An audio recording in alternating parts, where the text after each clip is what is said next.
So we're going to talk about empowering healing, supporting clients with trauma and SUD recovery today.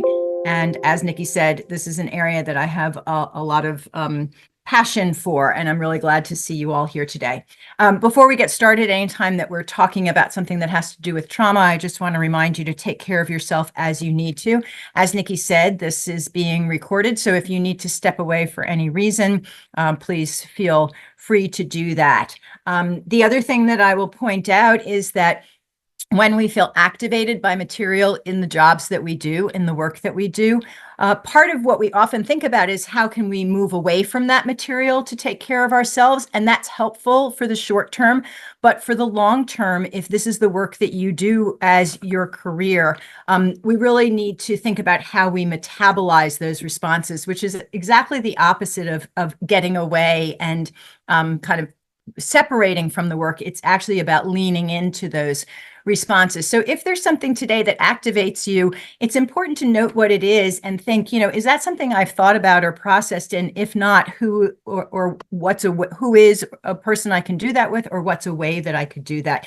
Because what we understand about secondary trauma is that when we don't process those thoughts and feelings that come as a result of the work that we do, they accumulate, and that's when they can really cause a problem. So that's all I'm going to say about that. That's another passion of mine, is addressing how we can sustain ourselves in this work, but I always like to put a plug in for that at the beginning. So we're going to jump right in. It is my really profound belief that anybody who works with humans needs to understand trauma and the opposite side of trauma, which is resilience. And so in all the work that we do through the Department for Behavioral Health, Developmental and Intellectual Disabilities, we really try to honor that through our mission, our vision, and our values. And if you're not part of our DBID team, I would urge you to think about the mission and the vision and the values of your agency, and think about what do you need to connect to in those missions, values, and vision, or what might be missing from that that's important to think about and to add to it in that way. We talk about this concept of being trauma informed all the time. And I want to just point out there are two ways to think about this. The first way is that we think about what are interventions that are trauma focused, that are intended to address trauma and to help people manage the effects of their trauma. And so in your case, in the work that you do, these would be interventions for co-occurring disorders of both trauma and substance use. And that it really elevates trauma as a central point. But that's not what we're going to talk about today. What we're going to talk about is trauma-informed approaches. And trauma-informed approaches is a universal approach to the work that we do that centers trauma by recognizing that there is a high possibility that people who you work with have experienced trauma and have the effects of that trauma. And thus, we should always be prepared for that. And what we have learned over the years is that if we adopt a universally trauma-informed approach to the work that we do, we can ensure that for those people who really need that trauma-informed approach, they are getting it, and it doesn't do any harm to anybody else, because there's nothing negative about a trauma-informed approach. It's kind of like really good work, good humanizing, relational focused work on steroids. And so it benefits everybody. So I really preach that we should be trauma informed in our approaches all the time. And that's what we're going to talk about today. So it's really about how we do everything we do. And it's really for everybody in our agencies. The people who answer the phone, the people who are keeping our physical plants clean and orderly, those of us who are doing clinical work, everybody can take this information and work it into how they do what they do. There are 4 R's of being trauma informed that seem pretty basic. The first one is realizing that trauma may be a factor. And we'll talk in a minute about the data tells us that in SUD and recovery work, it most definitely is a factor. The second R is to learn to recognize signs of when trauma is impacting people, what we call traumatic stress, and the ways that people may be trying to cope with their traumatic stress and how that comes out in their behaviors and their interactions. The third R is our response. What are the strategies and skills we can use to respond to them? And I would argue that we use those strategies and skills when we see overt signs of traumatic stress, but also even when we don't necessarily see an overt sign, on the assumption that there might be some trauma for this person. And then the last R, which is really, really important, so does not lose any importance by being last, is the idea that we are always seeking to resist things that could be traumatizing or re-traumatizing to the people who we serve and work with, and to ourselves and one another. So those are the 4 R's that kind of frame this discussion today. The next few slides are very wordy. I'm not going to go through them all, but you'll have them in the slide deck to refer to. And what they do is they remind us of what the data tell us about trauma and substance use disorder. So a few highlights. We do know that there's a dose response. The more adversities or trauma a person has, the higher their risk for SUD. And we first saw this overtly in the response to the adverse childhood experiences study, but the research literature, both before and since then, has found that consistently. So we see this dose response. And we also see that in the population of people who identify as having substance use disorder, the rate of adversity and trauma in their history, as measured by adverse childhood experiences, is higher than for what we consider the general population. And again, that's been found over and over again. These are just a few references that you can see. We also are starting to understand that different types of trauma may be associated with different kinds of substance use. And there's a lot of literature, and some of it shows this. There's a few things that say not really. So this is emerging literature. But we are seeing there is some evidence that a history of physical or sexual abuse in childhood is more highly correlated to drug dependence than alcohol dependence, while a history of exposure to domestic violence is more highly correlated with alcohol use than drug use. Now, that does not mean that you're not going to see exceptions to that. So you may immediately be thinking, oh, wait, but I have a client who saw one or the other, and they don't fall into that. And of course, that's true. So these are research data, so they're talking about the bell curve. There are always going to be people who don't fall into it. The other thing that I wanted to call your attention to is this concept of traumatic loss, because sometimes that gets lost in the focus on interpersonal violence. But we know that there's a high correlation between parent death or parent assault and substance use. And in this particular study from about 10 years ago, it increased the risk by twice, 2 times. So that's a pretty big increase. So those are some things to keep in mind. The next few slides also, if I can get it to move, talk about interpersonal trauma in particular is connected to SUD. There is some interesting work happening. This is all from a study from 2021, and it's been seen in some other studies as well, of the relationship between substance use and psychosis. So there's some evidence, and in this study, substance use increased psychotic symptoms, but it actually dampened people's self-reporting of things like depression and anxiety and anger, maybe because it tamped down some of the symptoms that they associated with it.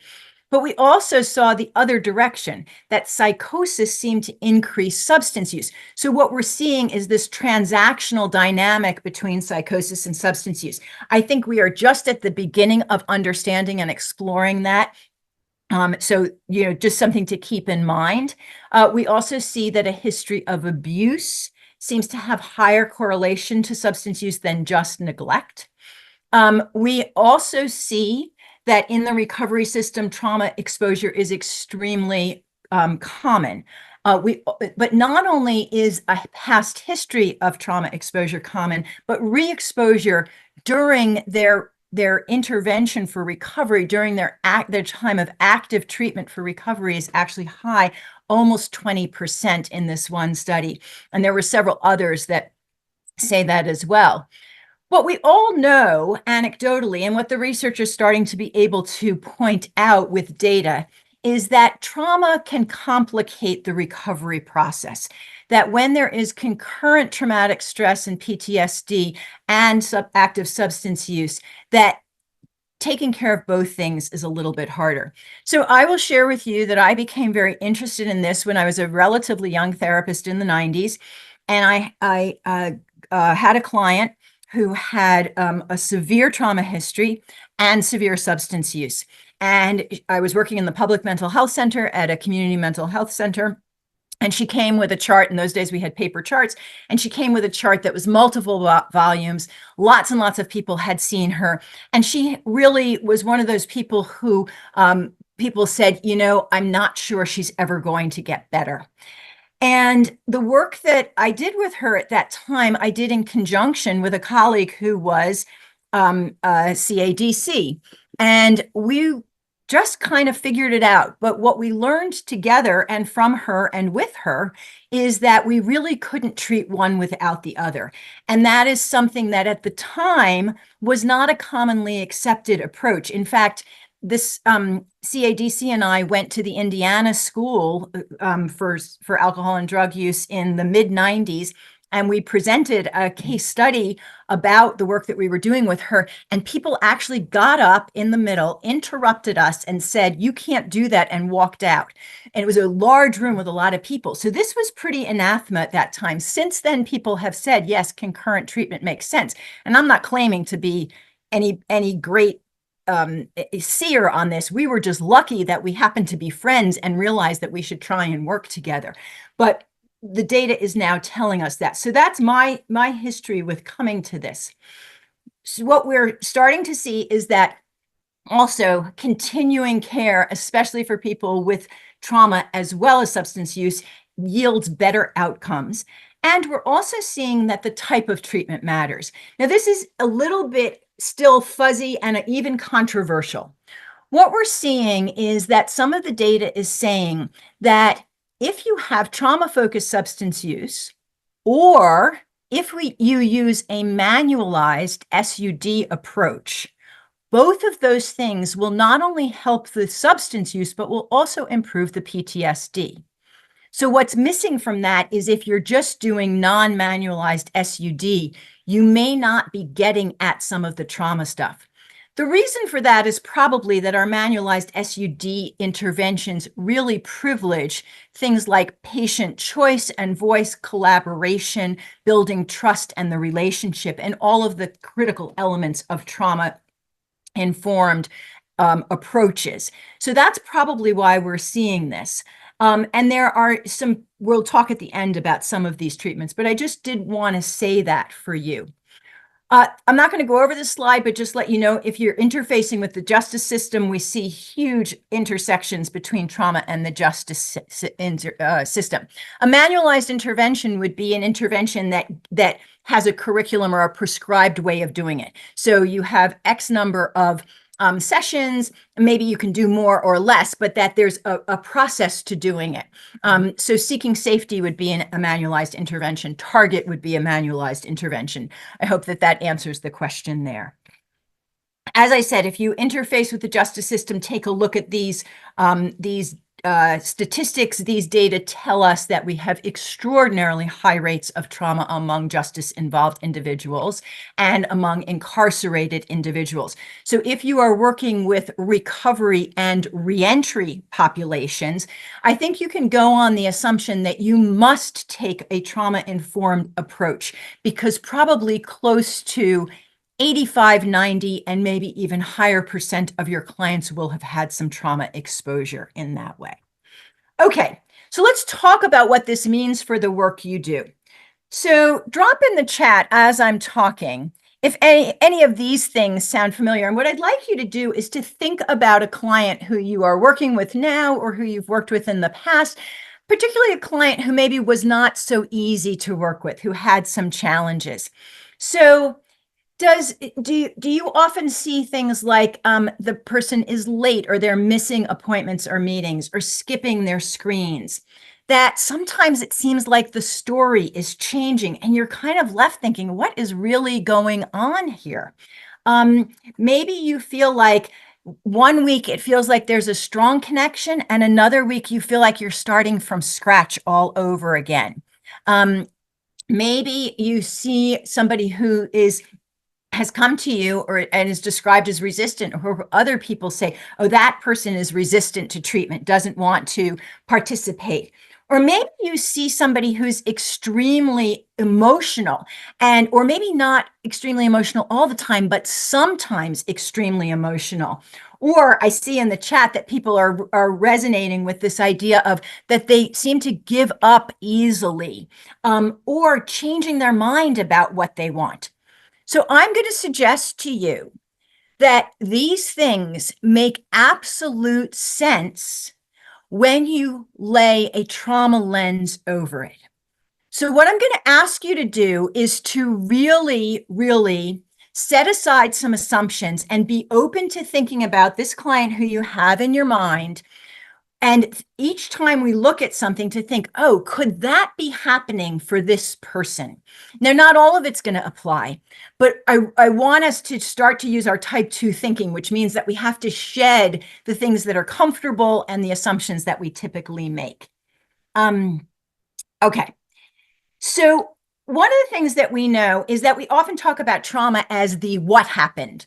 Was it domestic violence? Was it child abuse or neglect of some kind? Was it emotional only? Was it physical? Was it sexual?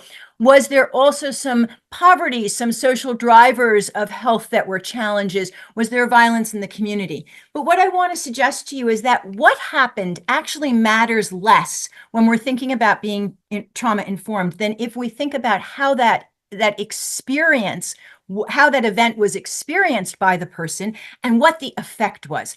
So the effect is really what we want to pay attention to. So the first thing I want to disabuse you of is you do not have to do an in-depth trauma screen with people. You don't have to know what actually happened to them to be an effective trauma-informed provider. If you are universally trauma informed, it doesn't really matter what happened to them, you'll be able to have some positive effect. So we don't have to adopt trauma screening, right? And people will tell you as they're ready. We're going to talk about that a little bit later. We often, just as with substance use, you don't know the whole story. We don't know it. The other thing I want to remind you of is that there may be multiple events. So very often you may have an idea of some trauma that your client has experienced. Maybe it's a part of how they got to you. It's a part of their story. It's a part of their chart. It's related to what brought them into treatment to start. But very often that is not going to be the whole story. There may be a whole host of other things, some of which they may not even consider to have been traumatic, or maybe they didn't experience as a trauma, but may have some layering effect. So what we know is that trauma is a layered experience, and we see pretty clearly from all the data that the more trauma we have, the more symptoms we have. And as you saw in the very beginning, that holds true for substance abuse as well.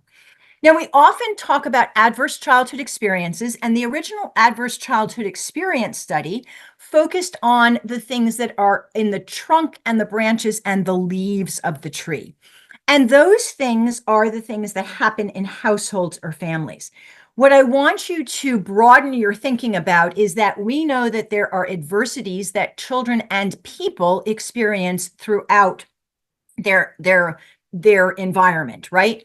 So this shows a rethinking of adverse childhood experiences as being both what happens within the household and family and what happens in the environment.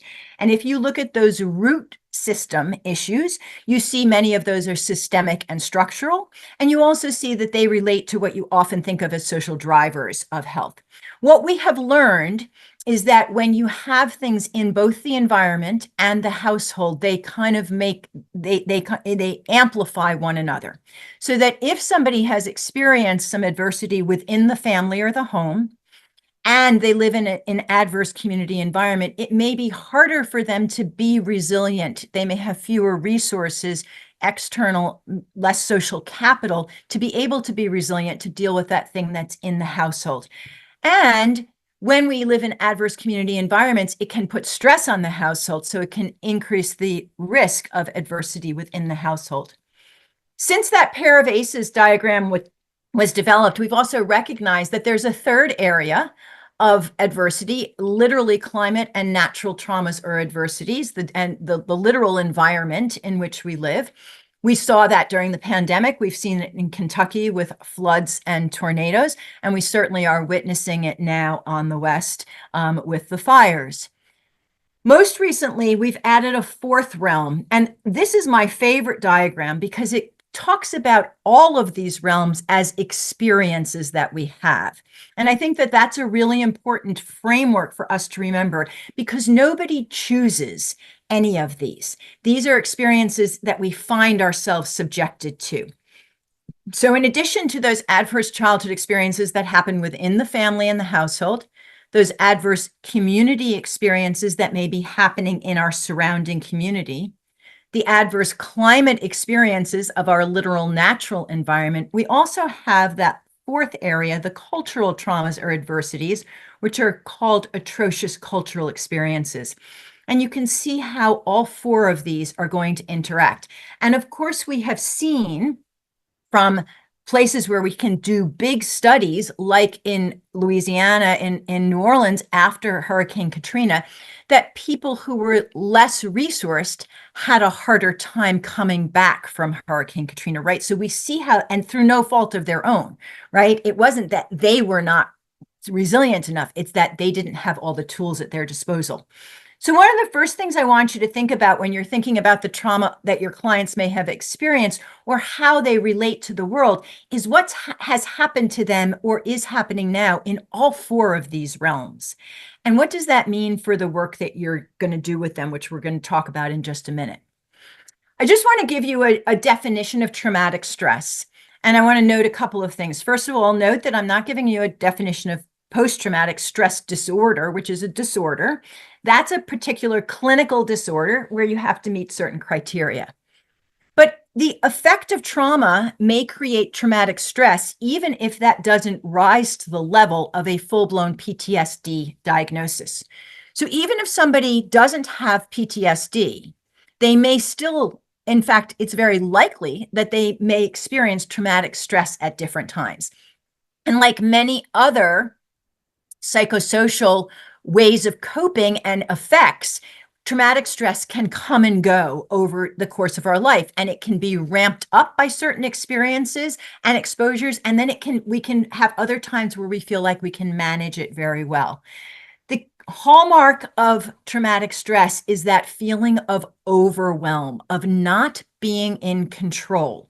We can't control what has happened to us, and we're not able to control the effect it is having on us.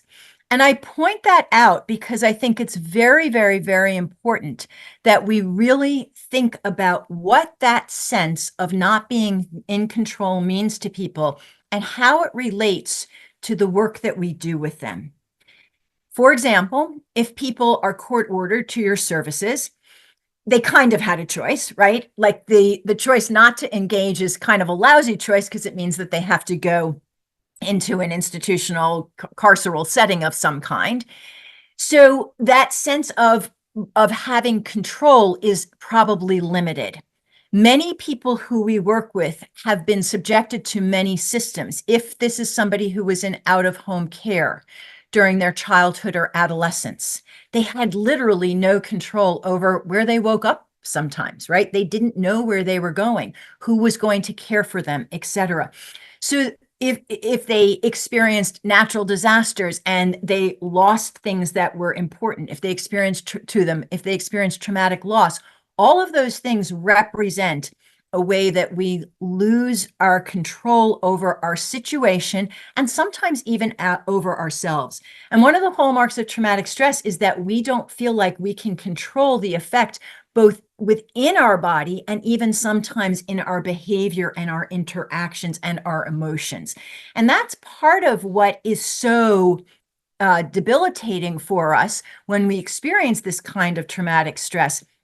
is that we can't make it stop, and it comes without warning.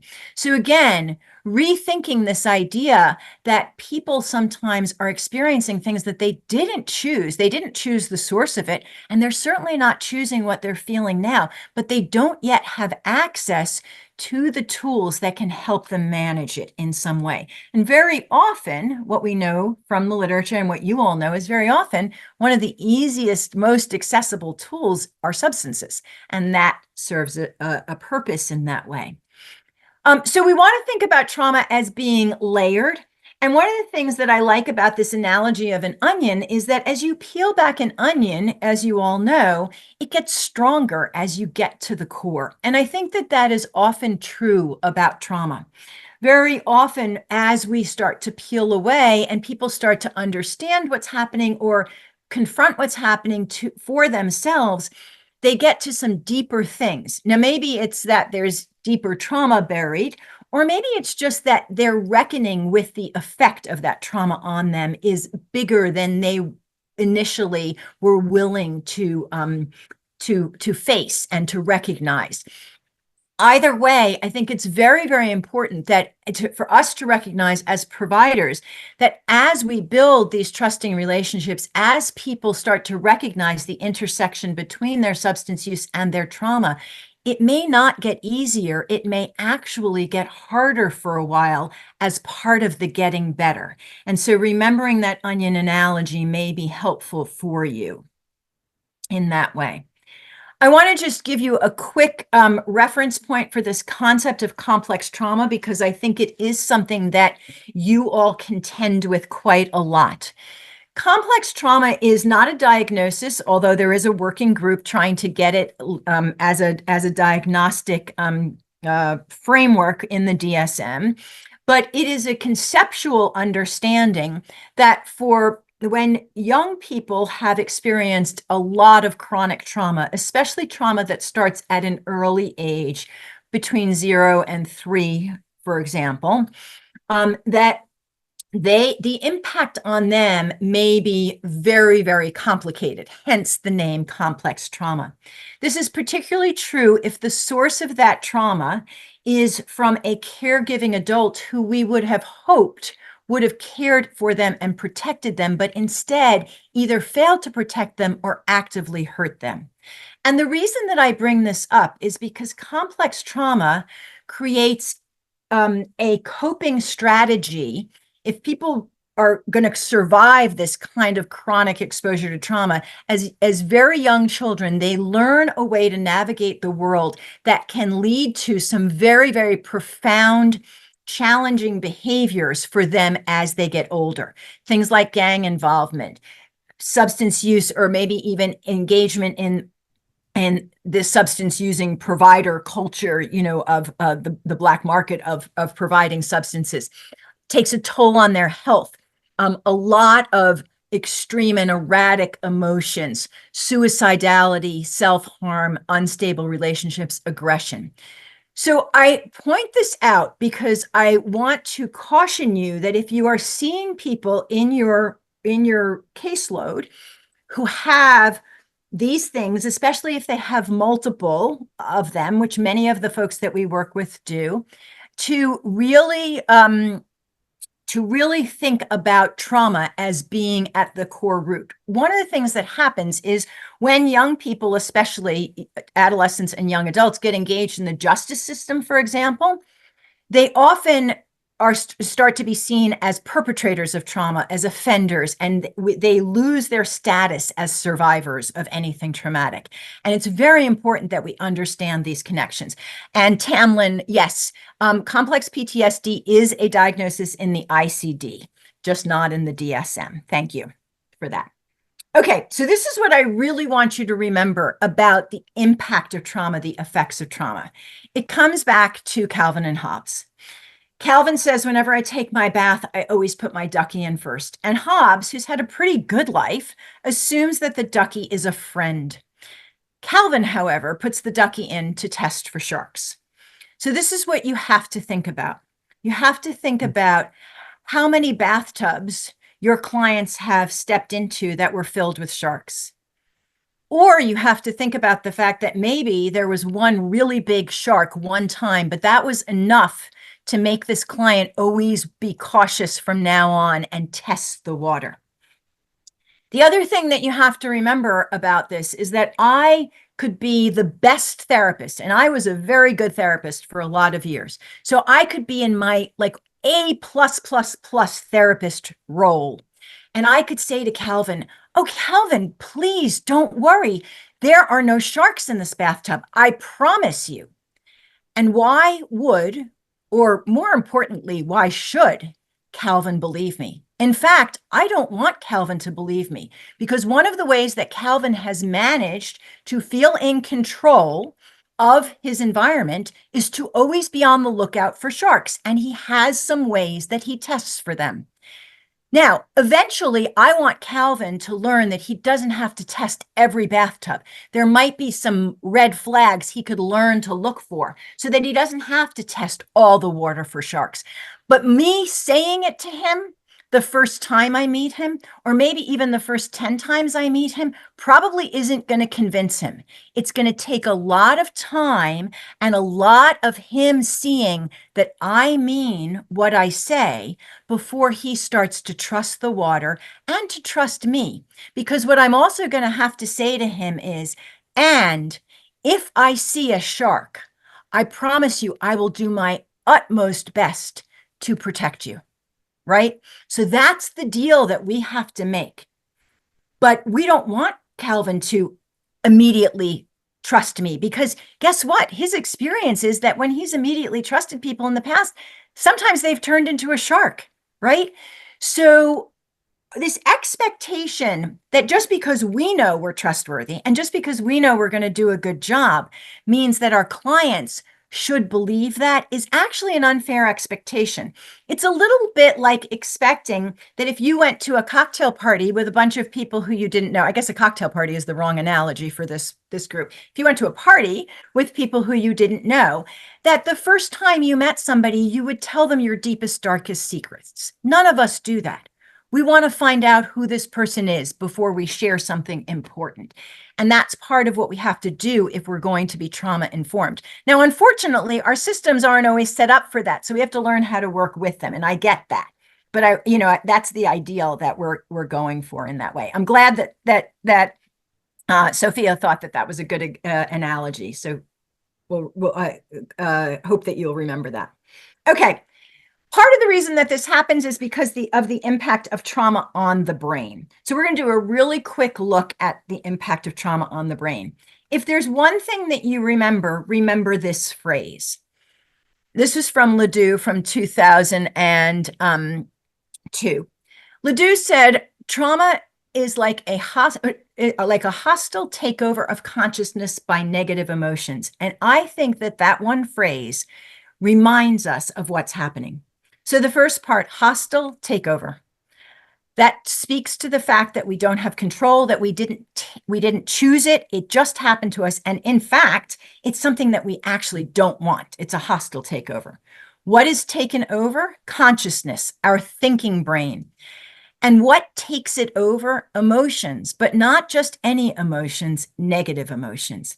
And that, in a nutshell, is what trauma can do to our brain. And as a result, it can really change our interactions in the world and the way we function socially, behaviorally, emotionally, etc. So this is a really quick just reminder of what happens when we perceive danger or threat. The first part of our brain that is activated is our amygdala. Think of that as your alarm system. And immediately your amygdala signals your hypothalamus, which functions like the body's thermostat to keep it in homeostasis, to say, danger, danger, get the body ready. And when the hypothalamus recognizes that the alarm is going off, it immediately sends a signal through the body that is received by the adrenal glands to release stress hormones. Now, the reason that I want to stress this to you is because before we consciously have even recognized danger or threat, before we have said in our brain, ooh, that doesn't look so safe, our body has done this process and our adrenal glands are releasing stress hormone. And for people who have had a lot of trauma in their life, or for people who have had a few big traumas, it doesn't have to even be a lot, but some significant traumas, they are primed to always be paying attention. And so that switch that sets the alarm off and that sets this process in motion may be well oiled and happen very quickly. And it may happen for reasons that don't seem obvious to us. The other thing I want you to notice about this diagram is that this is not just a brain response, it's a brain and body response, right? The body is automatically involved. And that's really important to remember when you're thinking about the connection between trauma and substance abuse. And also, especially for clients who have a tendency to be very physical in their responses, especially their negative responses. So clients who are aggressive and feel somewhat physically aggressive and threatening to us sometimes. Again, this may not be something that they are choosing or can willfully control. We can help them learn to control it, but it may be part of their body response. Because when those hormones, those stress hormones get released, it changes all of our functioning because we get ready for fight, flight, or freeze. But there's two other things that happen in the brain. The first is that the prefrontal cortex goes offline. We don't really think about what we're doing. We just react. And we've all had that experience. If you're driving and you see a ball that comes in front of the car, you immediately hit the brakes. You don't have a whole conversation with yourself about, oh, there's a ball. That means there's going to be a dog or a child. I better brake. Because if you had that conversation, you would be past where the ball was. So we have these automatic survival response systems that we are hardwired for as human beings. And we don't think first, we act first, and then we process it. Now, again, for people who have had a lot of trauma or for people who experience something with us as trauma, then they are reacting first. And so we have to remember that, and we have to help them calm before they're going to be able to think. That alarm has to be damped down before we can have a conversation with them about what to do. And I see this comment about pain from Nicholas. And Nick, I think yes, but I am not an expert in that area. But I think that you are onto something. So I'm going to say yes and do some work and then come present for the Kentucky School next year about this, or find the experts who can do that for us. The second thing that's happening in the brain is the hippocampus. And the hippocampus is where we store memories. And the hippocampus is the part of our brain that makes sure that the next time we see something that looks or sounds or smells or tastes or feels like this thing that made the alarm go off, we will know to protect ourselves. But in order to do that, the hippocampus grabs onto whatever it can as quickly as it can to encode that danger signal. So what we have to remember is that our memories of traumatic experiences, or what we perceive as trauma, are not going to be a nice narrative. They're not going to be a story with a beginning, a middle, and an end. They may be jumbled up. Instead of a movie, they're going to be more like somebody took all these sensory pictures, whether it's a visual picture, an auditory picture, or an olfactory picture. And then not only did they take these pictures that may not connect easily, they jumbled them all up. And so what the result of this is that the memories sometimes aren't all there, or they don't seem to make sense, or they have big gaps. And I say this because back to that initial slide that said, do you ever see this? People whose stories change, or who sometimes remember something that they didn't remember, and it drives us a little bit nutty. And we think, gosh, how could they not have told us that before? This is why, because the hippocampus is literally disorganized in this way, because we are in a moment of stress, and that's how we encode our memories. And this is what causes us to have that fight, flight, or freeze. After nearly 40 years of practice and doing this work, I actually think that if we look at all of our behavior and the behavior of others that is a little bit difficult, a little bit trying, and we drill down far enough, we're probably going to get to one of these three responses. Some of you may be thinking, well, what about flocking and what about fawning? And flocking and fawning are also responses, but they are not hardwired into our survival system the way fight, flight, or freeze are. Flocking and fawning are actually human, socially learned and somewhat constructed responses, and they are important, but these are the ones that are hardwired in. So what does this mean for our brains and for the work that we're doing with people? Well, you want to think about the idea that when we're not under stress, our brain looks like the upside down triangle on the left, where we have a ton of room for thinking, for relationships, and we don't have to spend a lot of energy on regulating our bodies or survival. But when we are in a trauma response, we send our brain energy towards those survival and regulation activities, and we have much less room for cognition and social and emotional well-being. I suspect that, to Nick's point, that substance use has a similar kind of impact on brain energy and the allocation of where brain energy goes. I'm not a substance use person, so I can't speak to that. But what I want you to remember is that when people are living under stress, when they have ongoing exposure to trauma, or when there's the services you are providing for them, that recovery service is in and of itself something that is difficult and hard for them, it may mean that the amount of energy that they have in their brain going for thinking or even their social emotional interactions is limited. And so instead of saying, well, if you wanted to, you would, or if like it's up to you to do this, we want to think about where on that continuum between these two triangles might they be. And we all know what it feels like to be all the way on the right, because that's what happens when we've had a crappy day at work and we go home and we snap at people at home who had absolutely nothing to do with our crappy day at work. But we are just at that kind of breaking point, right? So one of the things about trauma is that it puts our baseline higher. And so remembering all of this means that, again, we have to reframe how we're understanding and explaining the behavior that we see in our clients. I do want to point out that we often talk about trauma reminders or trauma cues. These are what we used to call triggers. We're trying to get away from language that has to do with gun violence. And we know that triggers can be external: people, places, things, weather, time of day, etc. But what I also want you to remember is that we all have many, many reminders that are internal. And one of the most powerful internal reminders of trauma are certain emotional states, anxiety or fear, and particularly shame and humiliation.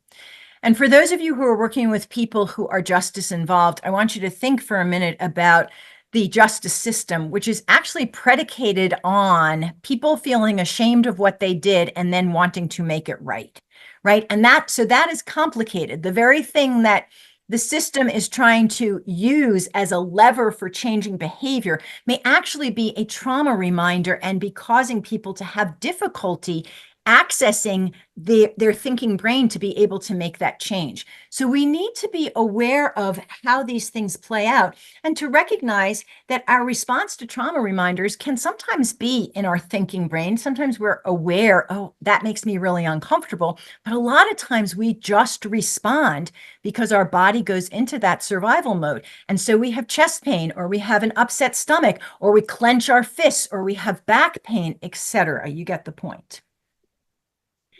So what do we do to address this impact of trauma on the brain?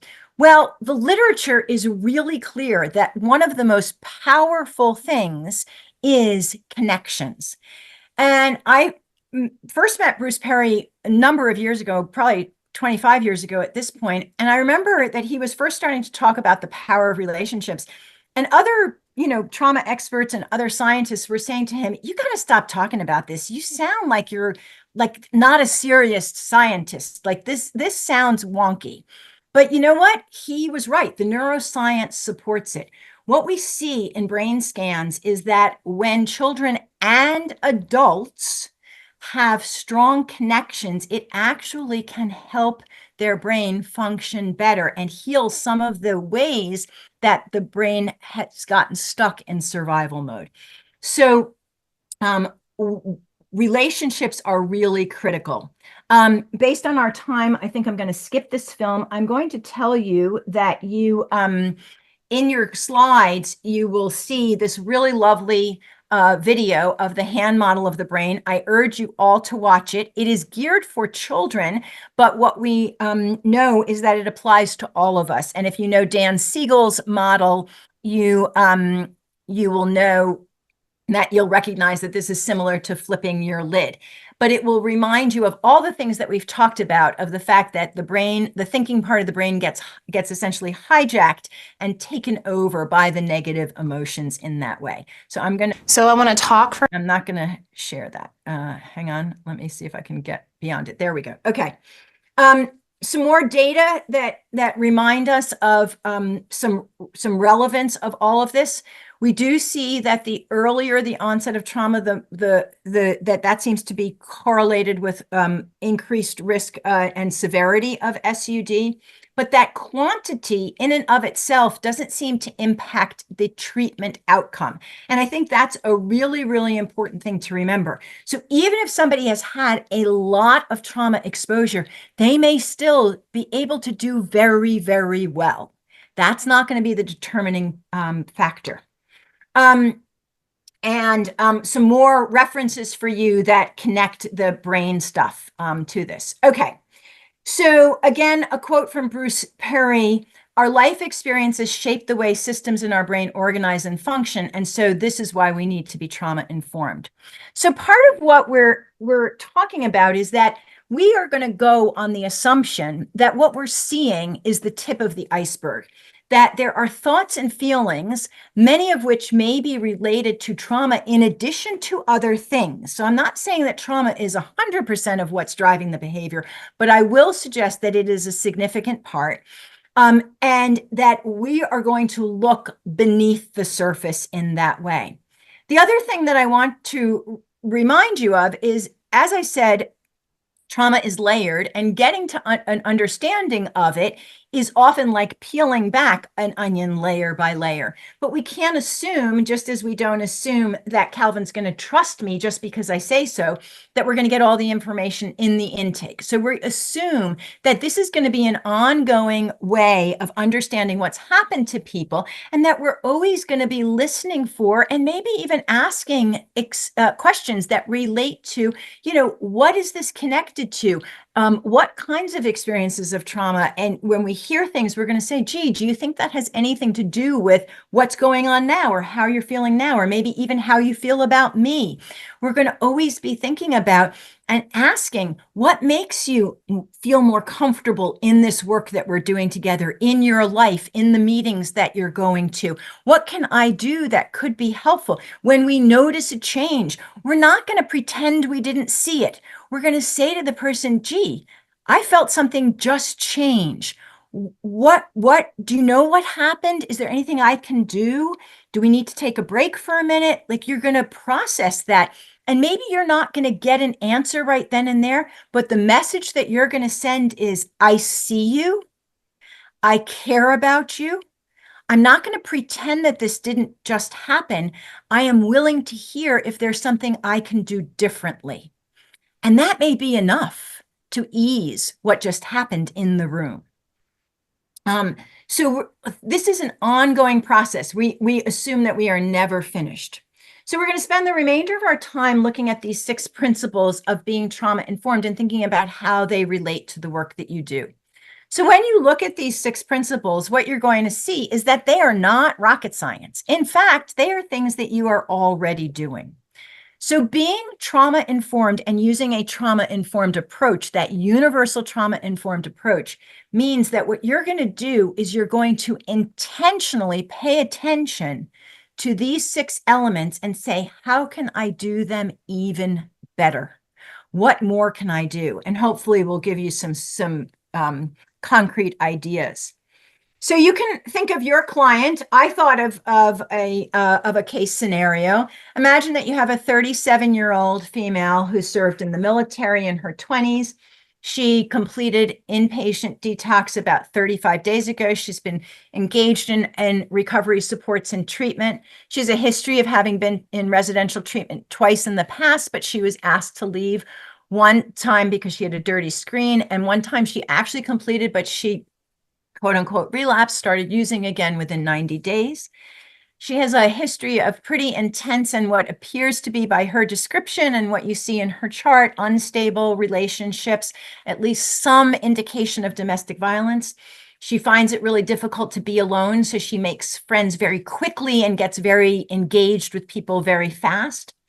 She reports that she was in out-of-home care as a young adolescent or kind of a middle adolescent, but you don't have any specifics about why or what that experience was like for her. And when she's with you, she's really all in, but she's starting to miss sessions, miss meetings, and you're starting to doubt her commitment.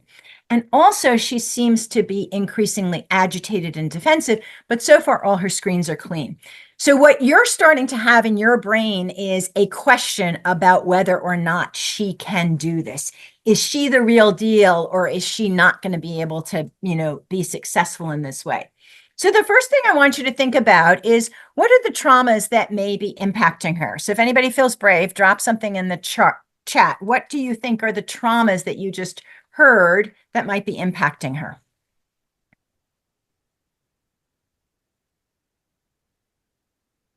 Past relationships. Thank you, Phyllis. And domestic violence, disrupted attachment. Great. Out of home care. Absolutely. Now, none of these things are the actual reason that she came to your services, but they are a part of it. Military service. Thank you so much. Absolutely. Okay. Connie, thank you so, Dr. White, thank you so much. Telling her urine is dirty. Actually, yes, just that information. So there's lots of places that there might be some trauma that you want to pay attention to.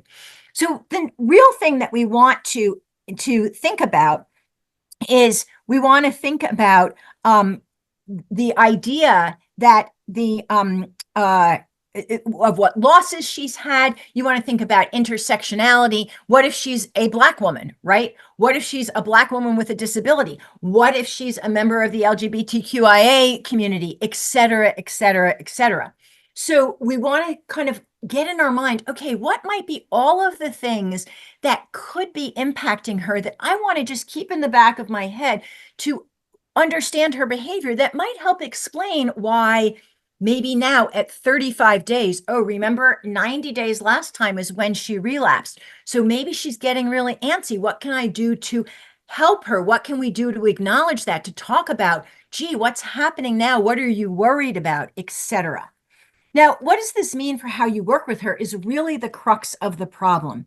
So part of the things that we want to think about is, we need to find out from her what she thinks might or might not be helpful. We know she's been in 2 residential programs. There's a good chance that while she was in out-of-home care, she had some kind of treatment, hopefully. So we can ask her, what was helpful to you in the past? What are things I should know that are not helpful for you? But we can't expect her to tell us that, because those things that may be hard for her to articulate, she's not going to take a risk maybe of saying that to us. So we have to lay the groundwork and explicitly and intentionally open that door in some ways. The other thing that we really haven't talked about is, what's the interplay between being in recovery, not using substances anymore, and the rate of increased trauma reminders and thinking about the trauma, or having it be in your brain. So what we know is that this interaction between trauma and substance use is that very often substance use is a way of managing the effects of trauma. And when we take away the substance abuse, that may mean that the trauma effects are bigger. And if we don't have other tools for managing them, we can't just say to somebody, well, gee, you're going to have to work on that, or you're going to have to manage that. We have to help them with that, right? So that's where we have to understand exactly what's going on. So part of what we have to do is explore, how do you feel? What's going on in your brain? What makes it harder for you to do certain things? What makes it easier? What's different from when you were using, and really understand some of those subtle things. And again, explicitly do that. So in order to do that, I think we've kind of addressed a little bit how we're going to go into some more detail in a minute, but how she responds in the recovery system, right? So again, we may be representing something from her past that we don't even realize, and that she is steeling herself for or against in some way. And we want to know that. And we want to say, okay, I'm going to try my best to not have that happen. But if it does, I want you to know it's okay for you to let me know. How can you let me know? Because it may be hard for you. You may not want to say, hey, Miriam, you're doing it again. Some clients will do that, but not all. So you talk about how that might happen. Now, this is not easy to do. So we have to be honest about what makes us uncomfortable and all of the things that might make us uncomfortable. If you're trained primarily as a substance abuse provider, just the thought of talking about trauma may not be something that is comfortable for you. And what I would say is that that's really a skill area that you want to work on, because I don't know how you're going to be able to do this work going forward with all the data that we now know, without being able to address that. So the first way is to find people who aren't as uncomfortable and talk to them. Like, how do you ask those questions? What do you do if a client says this? Think about what's the thing that's going to make you the most uncomfortable, and try to role play it with somebody so that you have something to rely on for how you can respond in that way.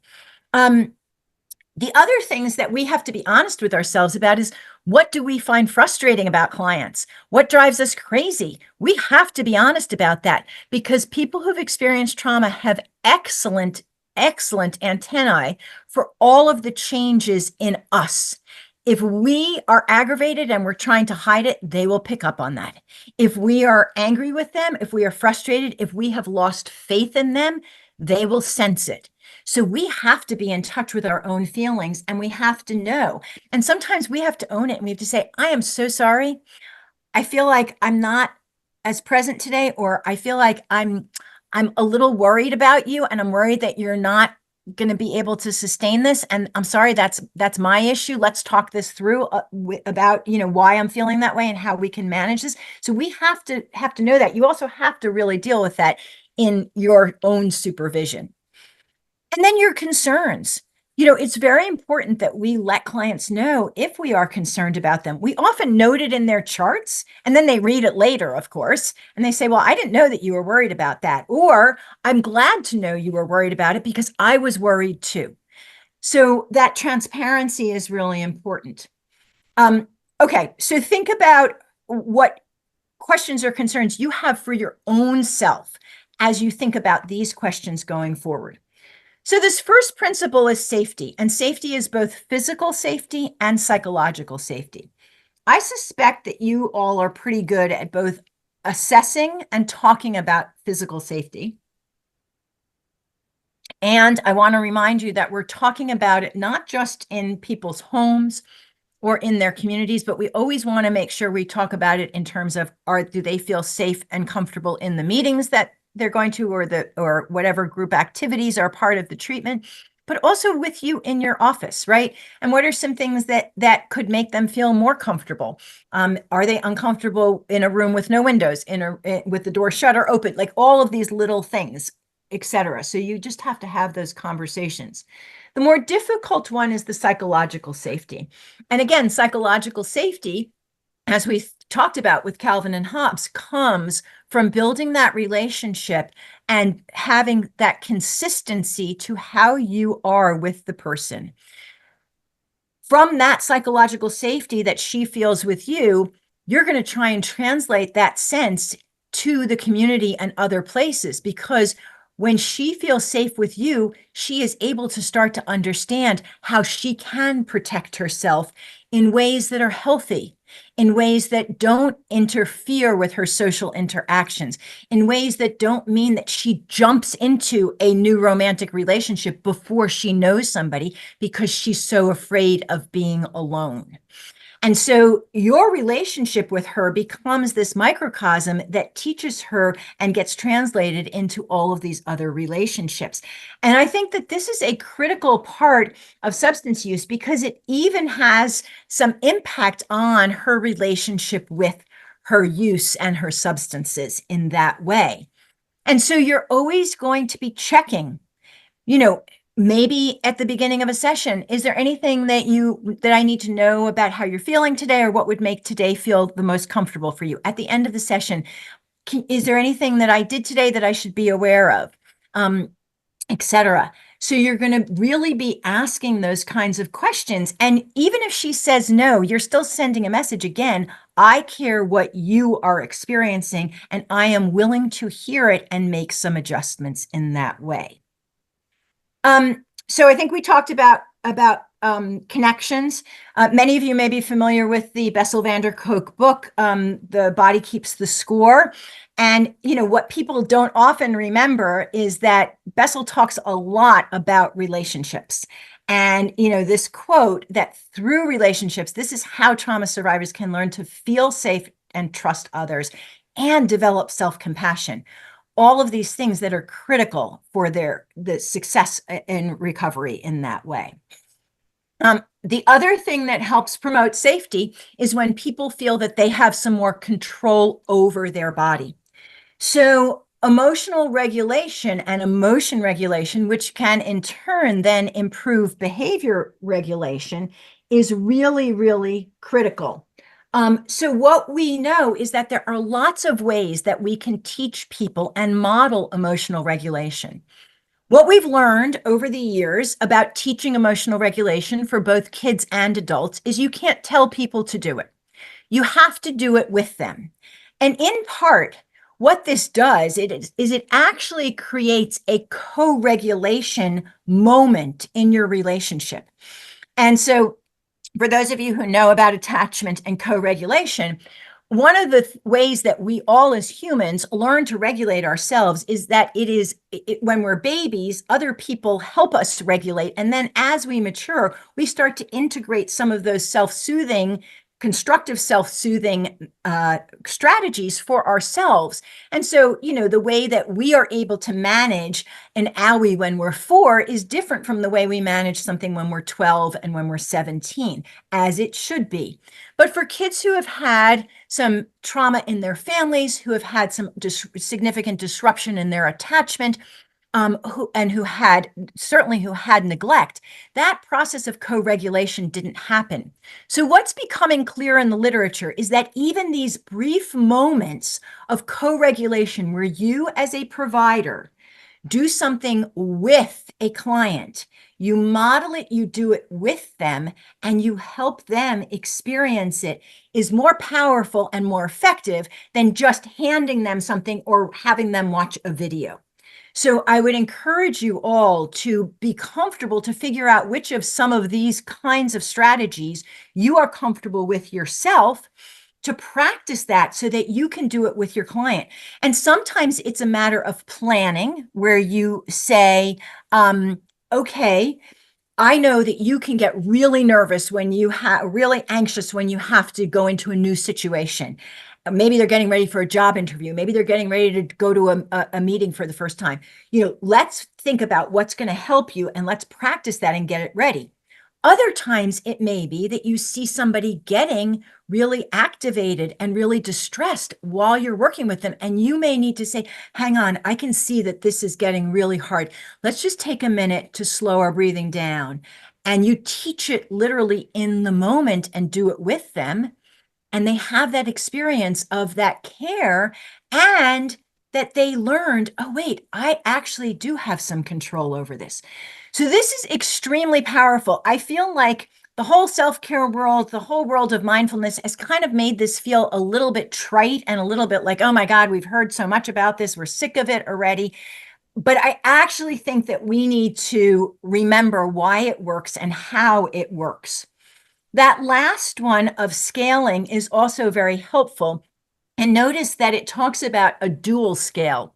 Not only do we want to ask people how distressed they are, but we also need to find out how much in control they feel. Because maybe somebody is super distressed, but they also actually feel like they have a lot of control over their distress. Maybe the way they're controlling their distress is they're not going out of the house, or they're kind of in an all or nothing way of thinking with a person in their life. And that may not be so healthy in the long run, but in the short term, it is giving them some control. So then we can say to them, you know what, that's great that you figured out a way to control it. Would you like to learn some other ways? And then you can intentionally teach some other ways. But you also might learn that somebody has a lot of distress, but doesn't feel that they have any control. And so then you can talk about, okay, what have you tried in the past? What's worked besides using substances? What else can we do? So, for example, for this woman at day 35, and she's already starting to worry maybe about what's going to happen as she gets closer to day 90, which is where she relapsed last time, you can start to talk to her about, all right, how are you feeling? What are the things that are getting a little bit harder to manage? How are you managing them? What can we start to put in place to beef up your toolbox now and make you feel like you have some more control in this way? Many of you know this grounding exercise. I'm sorry, I've talked too much. I get too involved. And so we're not going to stop and do this right this minute. If we have time at the end, we'll do it. But you guide somebody through, in their mind's eye, going through these sensory pieces, and it calms the body. It does three things. It calms the body. It focuses the brain, so it stops it from jumping around or being stuck on a negative thought. And it connects the brain and the body, and in a conscious way. So it is a very powerful and simple exercise. You can do it with kids, you can do it with adults. You can knock off the ones that may not apply to somebody. Okay, let's get to the second element, which is this idea of trust and transparency. And I alluded to this when I talked about the issue with Calvin, that, Calvin doesn't trust me. This woman may not trust us yet. And you know what? She may have really good reason not to. Now, the piece that's going to be hard for you to square is you're going to say, well, she doesn't trust me, but she literally jumps into bed with people who she doesn't know, and she seems to trust them. And what I want you to remember is that just because she's jumping into bed with them, literally or figuratively, doesn't necessarily mean she trusts them. That's a habit and a way of being that she has developed, but it may not have anything to do with trust. So just because you would need to trust somebody before you engaged in a relationship with them does not mean that that is a part of how she does relationships, right? So we have to assess that sense of trust in a little bit of a different way and be open to a new way of thinking about it. One of the ways that we build trust is through transparency. And we are not always trained about transparency when we are trained as providers. We're trained about protecting our knowledge. We're trained that we have some expertise to offer. I think you all in the substance use world did a much better job earlier on, and you're teaching the rest of us how to value lived experience and living experience. But we were slow to value that. We were, when I was trained, I was certainly trained that, the provider knows best, very medical model of things. And so what we need to be able to do is we need to be able to be honest with ourselves and say to ourselves, yes, a feeling of acceptance, as Sandra put in the chat, but also we need to be able to say to ourselves, we don't know everything. And guess what? That's okay. So when people ask us what's going to happen, we need to sometimes say, I'm not sure, but here are some things that might happen, right? And that's part of how we're going to be honest, and we're going to help them feel that they can trust us, and also that we're not promising them a pot of gold that's never going to transpire.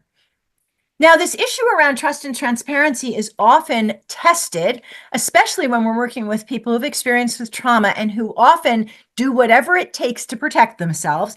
And that is also something that happens with people who have a history of substance use. One of the hallmarks of substance use is that you're always hiding something, right? So being truthful and transparent is a very new way of being. And part of what we have to recognize is that we are always going to be willing to give it another chance. People do not lose our trust, even if they sometimes err and break it periodically. We are willing to go back and try to build it again, because that's what it means to be trauma informed, is to say, you know what? Lots of people broke your trust and they never came back to repair that. And we're going to be willing to have this be repaired. And if we do something that they feel violates their sense of trust in us, we're going to work hard to repair it. But that's part of what we are teaching them and modeling and living out as this relationship evolves. So I'm just looking at the time. Okay. So part of how we do that also is by challenging negative thinking. Now, negative thinking has, there's a whole bunch of stuff about cognitive distortions. And part of what I want to say about negative thinking when you're dealing with trauma on top of substance abuse that can create some cognitive distortions is that negative thinking is often survival thinking, right? And so part of what we have to do in building this trust is to point out to Calvin, okay, so in the past, the bathtubs have been full of sharks. Let's think about who ran the water. Let's think about where the water came from. Let's think about who was around you, who was there to help you if you thought there might have been a shark in the tub. So you're going to point out all the things that could be different in this. But really importantly, part of what I want us to remember is that people have a backpack, an invisible backpack, a huge load that they are carrying of negative thoughts that have often been reinforced over and over and over again. And when you look at what these negative thoughts are, that can really contribute to their not being sure that they are able to be successful in recovery, right? So they're hedging against this thing that they think is ultimately going to happen, that the shoe is always going to drop, that they can never succeed, that nobody ever understands them, that they don't want us to have faith in them because they're afraid, they're absolutely sure they're going to let us down, that they never have been able to finish things. Well, maybe that's because they never were in one place long enough to finish something, that they are the cause of ruining everything in their life. So I'm sure you've seen all of this before. And what that translates into is some ways of being, some ways of interacting with the world that put them always on the defensive, or again, hedging their bets, not disappointing themselves and not disappointing others. And so part of what we have to recognize is that some of what we see as maybe resistant, skipping appointments, not feeling like not showing up, not coming to meetings, may also be in part because they are afraid they're not going to be able to do this, that they're going to disappoint us. And it's up to us to start to change that. So how do we do that? Well, we have to do it with a lot of affirmations, a lot of pointing out what is going well, setting realistic expectations, but also helping them with some problem solving, which we're going to get to in just a minute. I'm not going to spend a lot of time on peer support because, as I said, I think you all are really good at this. And I want to point out that we have learned from you. This was not one of the original principles of trauma-informed care when Fallot and Harris came up with their principles, but when SAMHSA adapted it, they added this in. And I'm very grateful. And I think that that really speaks to what the substance use world brought to the trauma world. I do want to say that part of that peer relationship piece is healthy boundaries. And part of how we teach her, this client who I gave you an example of, but also we help her learn this is by modeling appropriate boundaries. So we have to be very clear and we have to let people know what to expect. That's also part of creating psychological safety. Collaboration and mutuality is something that we give a lot of lip service to, but I would say across the behavioral health field, we still have a lot of work to do to be really authentic about it. So what I challenge you to do is to really think, where is she really in charge? Now, it may be hard for her to be in charge because that's kind of overwhelming.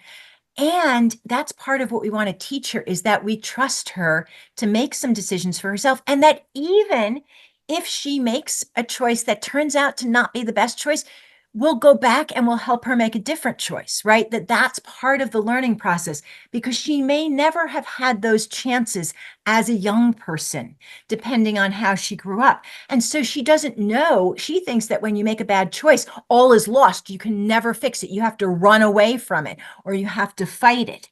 And so part of what we have to do is help her with some problem solving.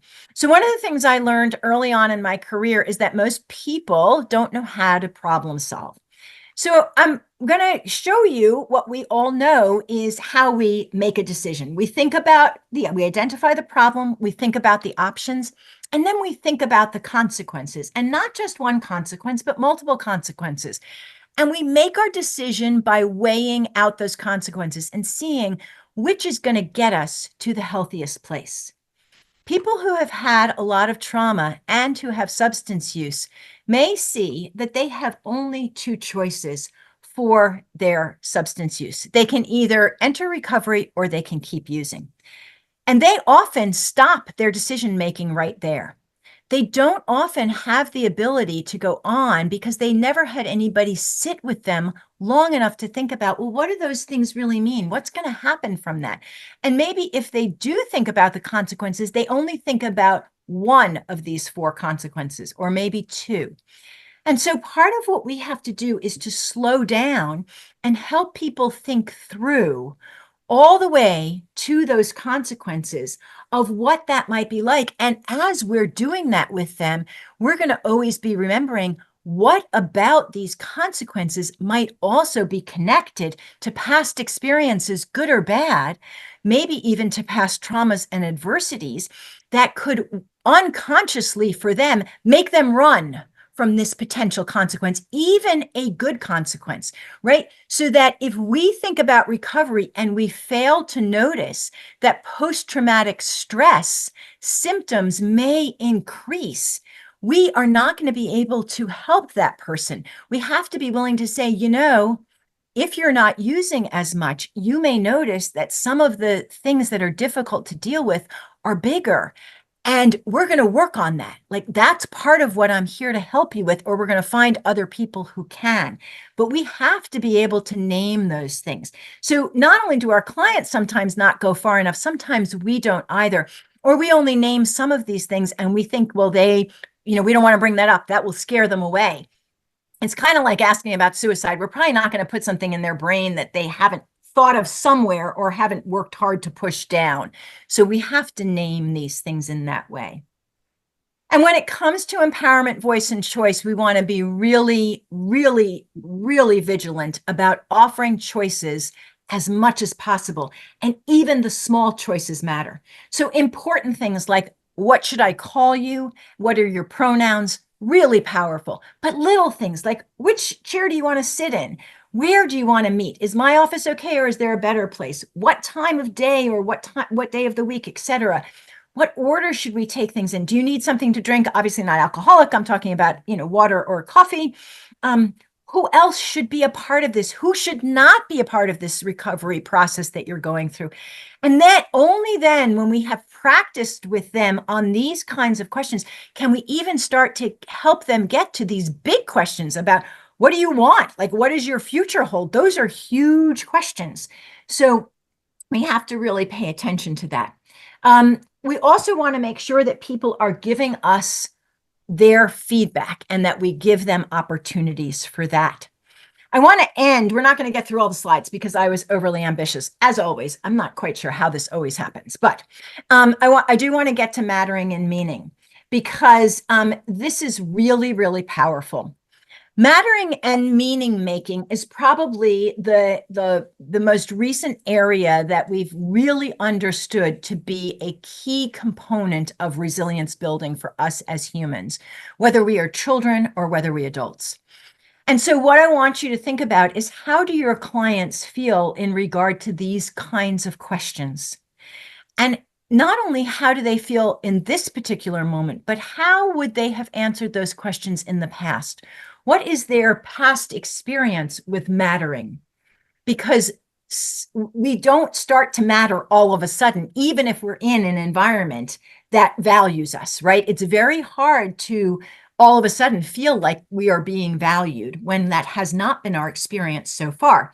And many of us have had this experience in work settings, right? The difference between a work setting where we feel like we are valued and where we aren't. And you know what that feels like. What we know is that helping others gives us a sense of mattering. And there's some really good work at the Greater Good Center at Berkeley. If you are as old as I am, then you remember when positive psychology was coming up and everybody thought it was a little woo-woo and maybe not science-based, but it turns out that the positive psychologists are having the last laugh because the data is pretty incontrovertible, that actually doing good and thinking good can help you to feel good. And so when we help others, so that the peer support part of recovery is really powerful. When you get the slides, take a look at this little video from Dacher Keltner about the science of giving and how that is helpful.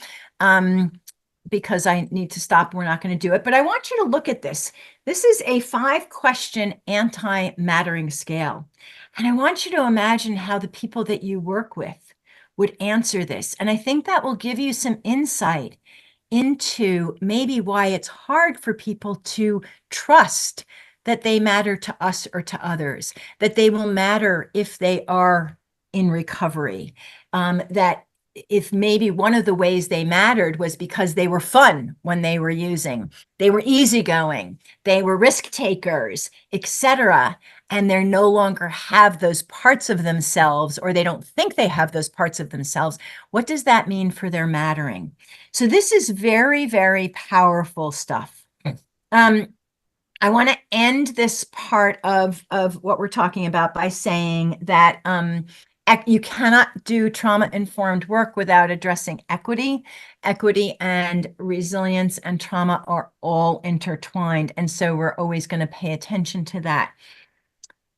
Bruce Perry talked about, or I guess Bessel van der Kolk talked about the fact that relationships can enhance self-compassion.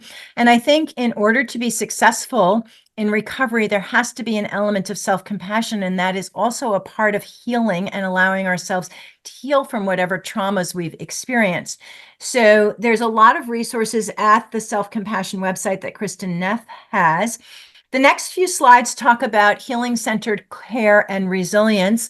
I'm just going to end by saying that as you are trauma-informed in the way that you do your work, you will inevitably be helping to build resilience in your clients and in your recovery communities that you support and are a part of. I like these 3 ways of thinking about resilience.